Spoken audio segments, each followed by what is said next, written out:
नमस्कार, आप देख रहे हैं समाचार। आपके साथ मैं हूं पराक्रम सिंह शेखावत। बताएंगे आपको इस वक्त की बड़ी खबरें। समाचार की शुरुआत सुर्खियों के साथ।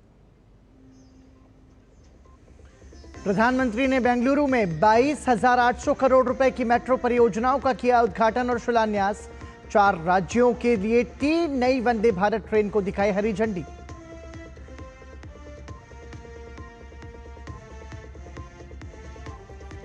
बेंगलुरु की धरती से गरजे प्रधानमंत्री।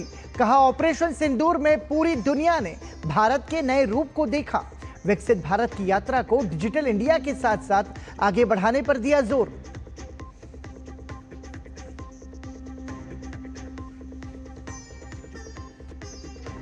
रक्षा मंत्री राजनाथ सिंह ने ऑपरेशन सिंदूर की सफलता को बताया भारत की स्वदेशी ताकत का प्रमाण। कहा, हम किसी को छेड़ते नहीं हैं, लेकिन अगर कोई हमें छेड़े तो हम उसे छोड़ते भी नहीं हैं। चुनाव आयोग पर राहुल गांधी के आरोपों के जवाब में भाजपा का पलटवार। पार्टी प्रवक्ता सुधांशु त्रिवेदी ने कहा, लगातार सभी संवैधानिक संस्थाओं को नीचा दिखाने की कोशिश में है राहुल। झूठ के प्रपंच में दिख रही है हताशा।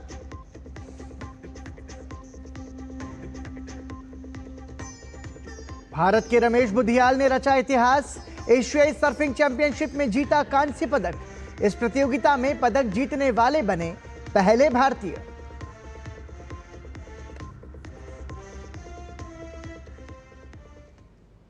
और अब खबरों पर नजर विस्तार से। प्रधानमंत्री नरेंद्र मोदी ने बेंगलुरु मेट्रो चरण 2 परियोजना के तहत आरवी रोड रानीगुड्डा से बोम्मासंद्रा तक येलो लाइन का उद्घाटन किया।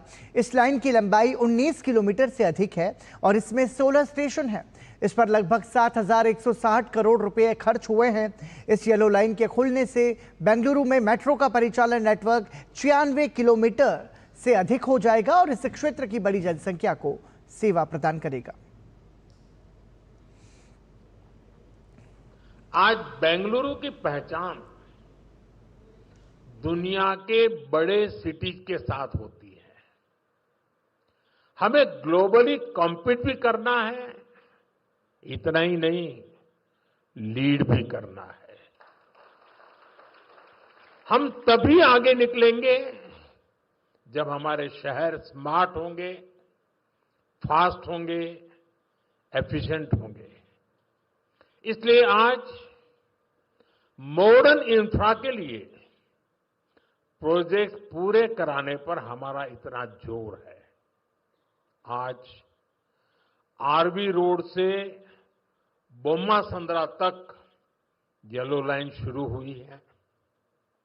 ये बेंगलुरु के कई अहम एरियाज को आपस में कनेक्ट करेगी। बसवनगुड़ी से इलेक्ट्रॉनिक सिटी तक ये सफर में भी अब सब कम समय लगेगा। इससे लाखों लोगों के जीवन में ईज ऑफ लिविंग बढ़ेगी, ईज ऑफ वर्किंग बढ़ेगी।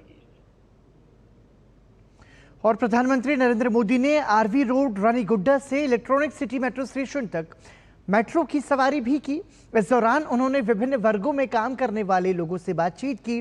उनका प्रत्येक स्टेशन पर शहरवासियों ने भव्य स्वागत किया। प्रधानमंत्री नरेंद्र मोदी ने भारत को दुनिया की सबसे तेजी से बढ़ती अर्थव्यवस्था बताया। उन्होंने कहा कि 2014 से पहले मेट्रो सेवा सिर्फ 5 शहरों तक सीमित थी, लेकिन अब 24 शहरों में इसका विस्तार हो चुका है। आज भारत दुनिया की फास्टेस्ट ग्रोइंग मेजर इकोनॉमी है।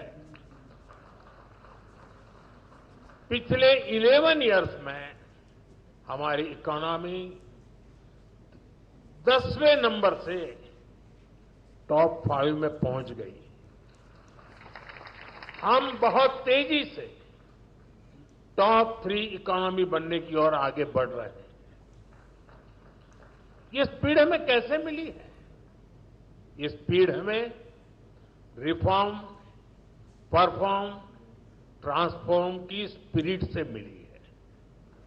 ये स्पीड हमें साफ नीयत और ईमानदार प्रयासों से मिली है।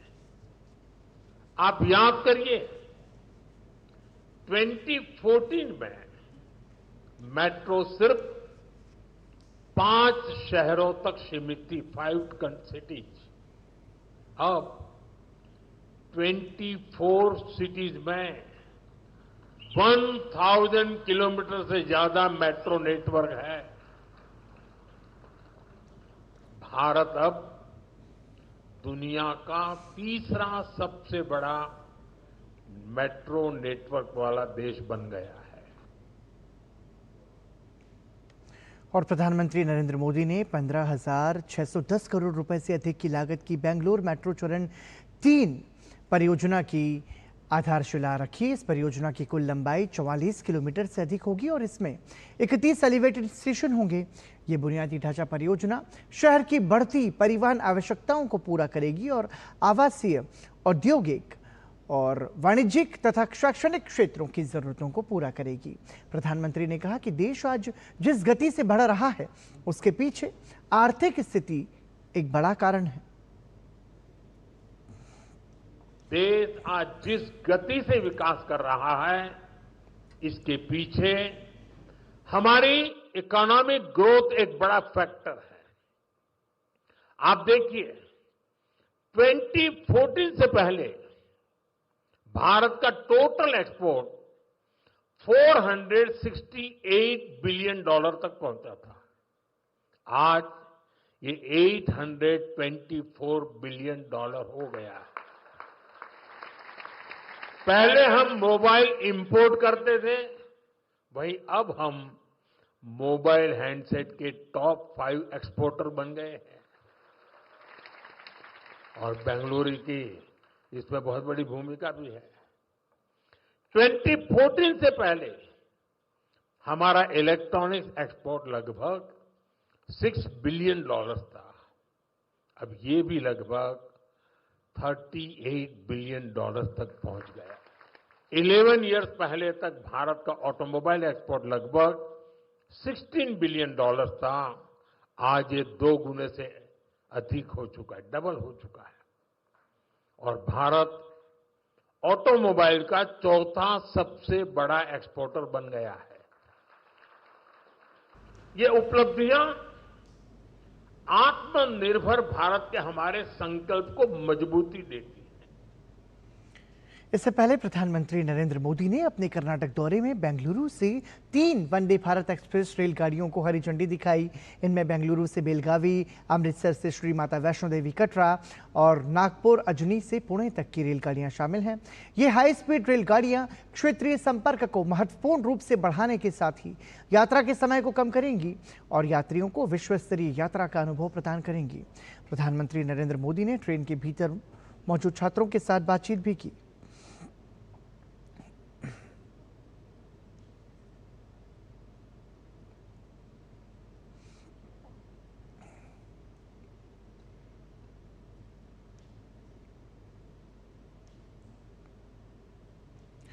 प्रधानमंत्री नरेंद्र मोदी ने आज बेंगलुरु से श्री माता वैष्णो देवी कटरा और अमृतसर के बीच चलने वाली वंदे भारत ट्रेन को वर्चुअल माध्यम से हरी झंडी दिखाकर रवाना किया।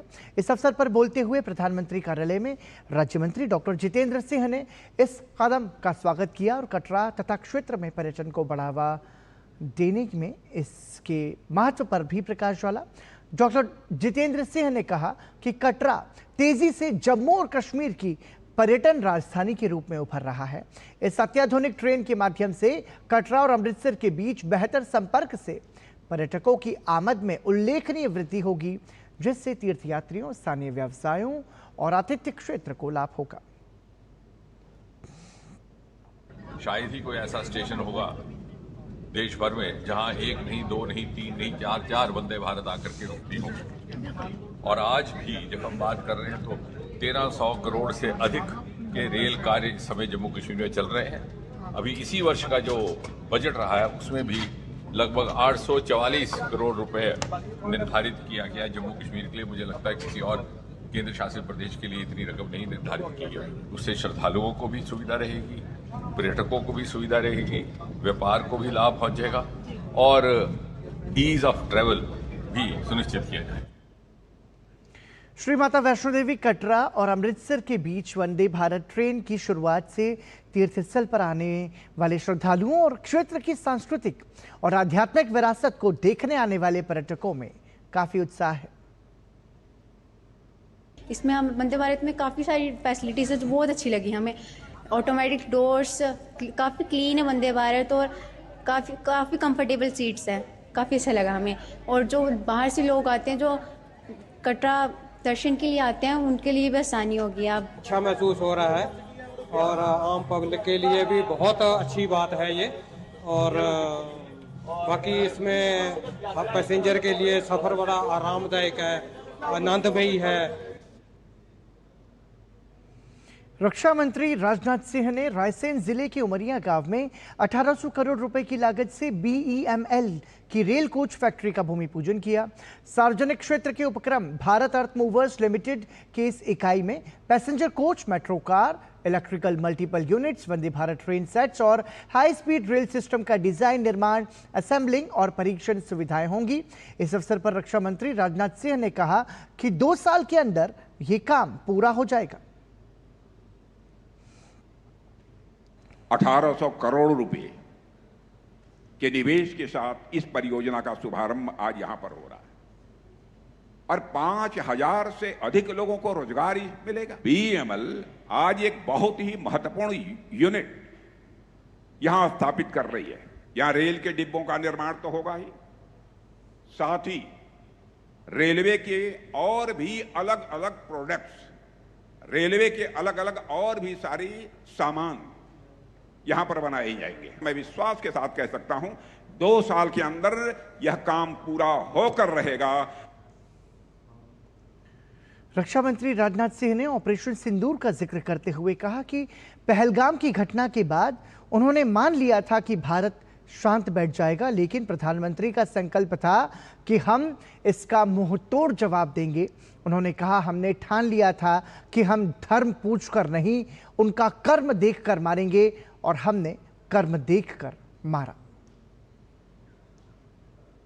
पहलगाम में कुछ आतंकवादियों ने आकर हमारे वहां पर्यटन के लिए गए कुछ निर्दोष नागरिकों की निर्मम हत्या कर दी थी। उन्होंने मान लिया था कि भारत शांत होकर बैठ जाएगा।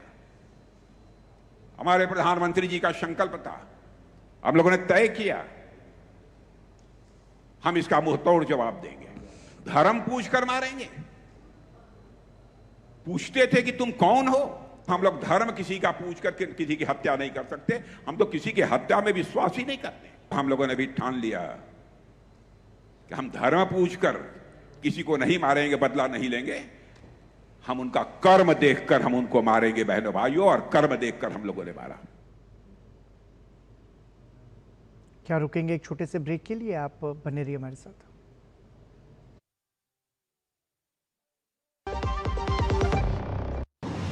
श्रावण भादो मास में निकलने वाली श्री महाकालेश्वर की सवारी में इस वर्ष हैं अनेक रंग। भक्ति है, श्रद्धा है और है लोक संस्कृति का अनूठा संगम। 14 जुलाई को प्रथम सोमवार हुआ बटुक वैदिक उद्घोष।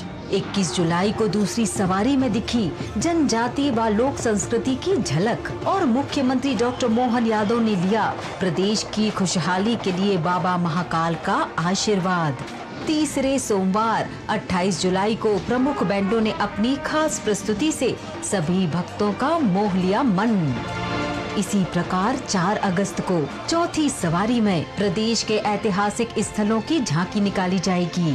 11 अगस्त को 5वीं सवारी में प्रदेश के धार्मिक पर्यटन स्थलों व मंदिरों की भव्यता दिखाई देगी। 18 अगस्त को राजसी सवारी में अवंतिका नाथ का यशोगान होगा। आइए इस आध्यात्मिक अद्भुत अलौकिक यात्रा के साक्षी बने। टाइम पे खा लेना और प्लीज बाइक धीरे चलाना जी। और ये तुम्हारी सेफ्टी के लिए। अरे एक बात तो रह गई।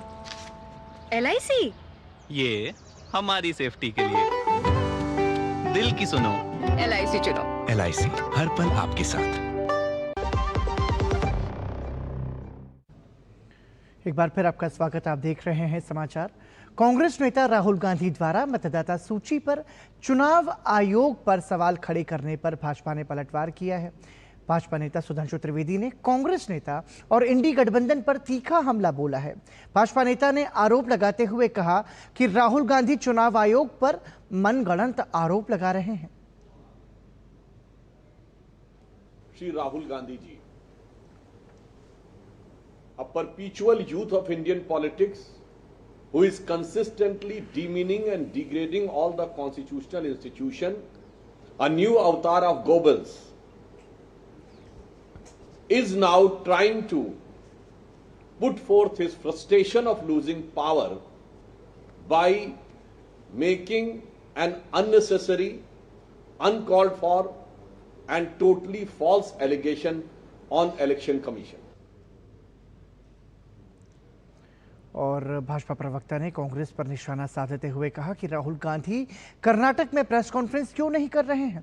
कर्नाटक में कांग्रेस की सरकार होने के बावजूद ना तो मुख्यमंत्री और ना ही कांग्रेस के प्रदेश अध्यक्ष कोई बात कर रहे हैं। कांग्रेस अध्यक्ष खड़गे भी नहीं बोल रहे हैं, जबकि वो खुद कर्नाटक से आते हैं। श्री राहुल गांधी जी, आप एक ही कॉन्स्टिट्यूएंसी में इतने सिलेक्टिव कैसे हो जाते हैं? उसी बेंगलोर सेंट्रल कॉन्स्टिट्यूएंसी में आप वो विधानसभा दिखा रहे हैं जहां बीजेपी ने लीड किया है। पूछना चाहता हूं, कर्नाटक में आपकी सरकार है, आपके चीफ मिनिस्टर प्रेस कॉन्फ्रेंस क्यों नहीं कर रहे? डेप्यूटी सीएम प्रेस कॉन्फ्रेंस क्यों नहीं कर रहे? पार्टी से कराना था तो पार्टी का प्रदेश अध्यक्ष क्यों नहीं कर रहा है? आपके राष्ट्रीय अध्यक्ष आदरणीय खड़गे जी सबसे वरिष्ठ नेता हैं और वो कर्नाटक के हैं। शायद इसलिए वो नहीं कर रहे हैं कि उन्हें हकीकत पता है, और या फिर राहुल गांधी जी ये साबित करना चाहते हैं कि कर्नाटक राज्य के संदर्भ में ही उन्हीं की पार्टी के सीएम, डिप्टी सीएम, प्रदेश अध्यक्ष और राष्ट्रीय अध्यक्ष से ज्यादा ये राहुल गांधी जी को पता है। उत्तर प्रदेश की राजधानी लखनऊ में रविवार को विधानसभा अध्यक्ष की अध्यक्षता में सर्वदलीय बैठक आयोजित की गई, जिसमें उन्होंने सभी दलों के नेताओं से सदन चलाने के लिए सहयोग मांगा। बैठक में विधानसभा अध्यक्ष सतीश महाना, मुख्यमंत्री और नेता सदन योगी आदित्यनाथ, नेता प्रतिपक्ष माता प्रसाद पांडे, कांग्रेस की नेता आराधना मिश्रा मोना, ओम प्रकाश राजभर, डॉक्टर संजय निषाद, रघुराज प्रताप सिंह और राजा भैया मौजूद रहे। विधानसभा का मानसून सत्र 11 अगस्त से शुरू होकर 16 अगस्त तक चलेगा। हालांकि सदन की कार्रवाई ही केवल 4 दिन ही चलेगी, क्योंकि 15 अगस्त और 16 अगस्त को जन्माष्टमी का अवकाश रहेगा।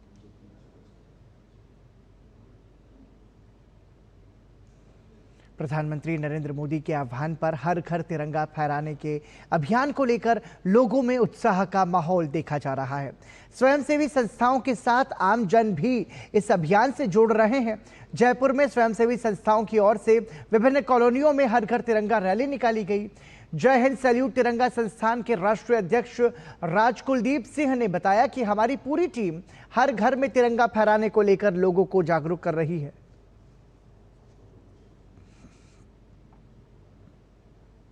जयपुर शहर की कई कॉलोनियों में हर घर तिरंगा, हर हाथ तिरंगा जो प्रधानमंत्री जी का आह्वान है, उसको लेकर हम सब लोग निकले हैं और हर घर पे तिरंगा फहरे, ऐसा अभियान हमारे प्रधानमंत्री जी द्वारा जो हमको आह्वान किया गया है, हम देश के नागरिकों का भी कर्तव्य है कि हर घर तिरंगा फहराएं। घर घर संविधान और राष्ट्रध्वज के आदर के लिए ये तिरंगा यात्रा निकाली जा रही है। मोदी जी को बहुत बहुत धन्यवाद देते हैं कि उन्होंने ये हर घर तिरंगा फहरा के हमारे अंदर जो सोई हुई राष्ट्रभक्ति की भावना थी उसको वापस से जगा दिया है। राष्ट्र एकता की भावना, लोगों में जागरूकता फैल रही है।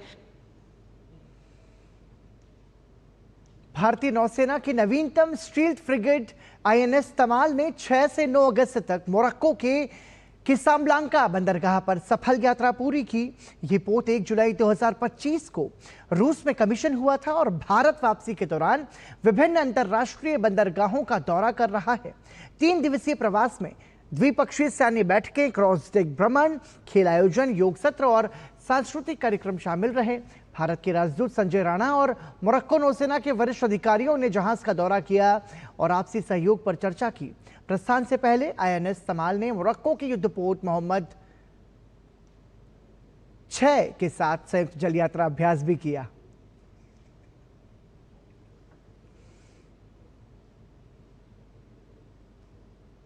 जम्मू कश्मीर में रक्षाबंधन के दिन आतंकी मुठभेड़ में शहीद हुए फतेहगढ़ साहिब के गांव बदीनपुर निवासी सेना के जवान हरमिंदर सिंह का पार्थिव शरीर उनके गांव लाया गया। शहीद हरमिंदर सिंह को अंतिम विदाई पूरे सैन्य सम्मान के साथ दी गई। इस मौके पर बड़ी संख्या में गांव के लोग मौजूद रहे।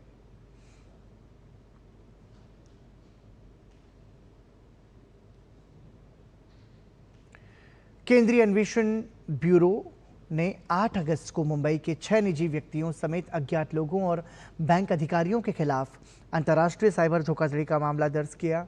आरोपी खुद को अमेजन सपोर्टर बताकर अमेरिका, कनाडा सहित कई देशों के नागरिकों से फिशिंग कॉल्स के जरिए ठगी कर रहे थे। महाराष्ट्र के इगतपुरी में स्थित फर्जी कॉल सेंटर में करीब 60 ऑपरेटर काम कर रहे थे। छापेमारी के दौरान 62 कर्मचारी सक्रिय पाए गए। सीबीआई ने मौके से 44 लैपटॉप, 71 मोबाइल फोन, 1.20 करोड़ नगद, 500 ग्राम सोना, 5 लाख क्रिप्टो करेंसी और 1.26 लाख रुपए के विदेशी गिफ्ट वाउचर जब्त किए। अब तक 5 आरोपियों की गिरफ्तारी हो चुकी है। सीबीआई की जांच जारी है। विश्व आदिवासी दिवस के अवसर पर दिल्ली में आदिवासी महासभा ने अंतर्राष्ट्रीय आदिवासी सांस्कृतिक महोत्सव 2025 का आयोजन किया, जिसमें दिल्ली, झारखंड, ओडिशा, छत्तीसगढ़ और उत्तर पूर्व के आदिवासी कलाकारों ने अपने नृत्य से भी सभी का दिल मोह लिया। इस अवसर पर कई प्रतिष्ठित आदिवासी लेखक और चिंतकों ने आदिवासियों के अधिकारों और विकास पर अपने विचार साझा किए। पिछले 15 सालों से हर साल ये संस्था विश्व आदिवासी दिवस के अवसर पर समारोह का आयोजन करती है। ये आयोजन आदिवासी खानपान, पहनावे, बोली और सांस्कृतिक विरासत को दर्शाने के साथ ही आदिवासियों के विकास को दिशा देने का एक मंच भी है। विश्व आदिवासी दिवस का सेलिब्रेशन दिल्ली में लगभग 15-17 साल से हम लोग मनाते हुए आ रहे हैं और ये जो उत्सव है उस पर बहुत सारी चीज़ें चर्चा होती है। वर्तमान में जो परिस्थिति है आदिवासियों का, उनका हक अधिकार, उनके बारे में चर्चा करना, लोगों को जागरूक करना, ये एक मुहिम है हमारा। और ये केवल जो हमने शुरुआत करी दिल्ली में, ये अब करीब हर स्टेट में मनाना शुरू कर दिया। उत्तराखंड के धराली में भारतीय सेना का व्यापक मानवीय सहायता और आपदा राहत अभियान जारी है। इंजीनियरिंग, खोज, चिकित्सा और संचार टीमें संपर्क बहाल करने, फंसे हुए नागरिकों को बचाने और स्थानीय समुदायों की सहायता के लिए 24 घंटे काम कर रही हैं। सेना और नागरिक उड्डयन सहित कुल 33 हेलीकॉप्टर्स उड़ानों ने कल प्रभावित क्षेत्रों से 195 नागरिकों को निकाला। लगभग 200 पर्यटकों को भूस्खलन वाले क्षेत्रों को पार करने और आगे की निकासी के लिए हर्षिल हेलीपैड तक पहुंचने में सहायता प्रदान की गई। 110 से अधिक फंसे हुए पर्यटकों को भोजन और आवास भी प्रदान किया गया।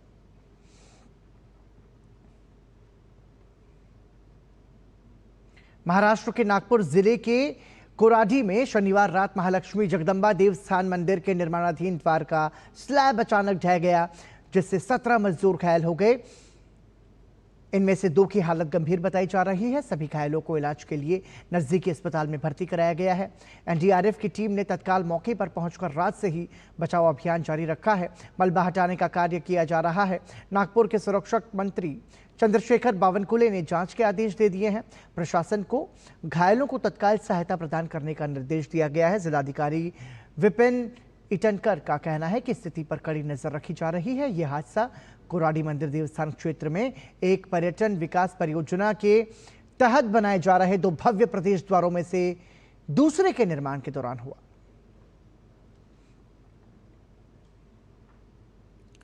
भारत के रमेश बुधियाल ने एशियाई सर्फिंग चैंपियनशिप में पुरुषों के ओपन वर्ग में कांस्य पदक अपने नाम कर लिया। इस जीत के साथ ही वो इस प्रतियोगिता में पदक जीतने वाले पहले भारतीय खिलाड़ी बन गए हैं।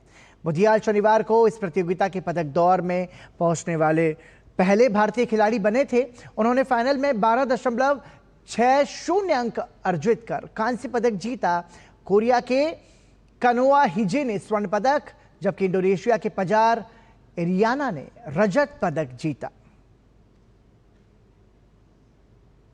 और इस स्वर्णिम उपलब्धि के साथ ही समाचार में अभी के लिए इतना ही। दीजिए अनुमति। नमस्कार।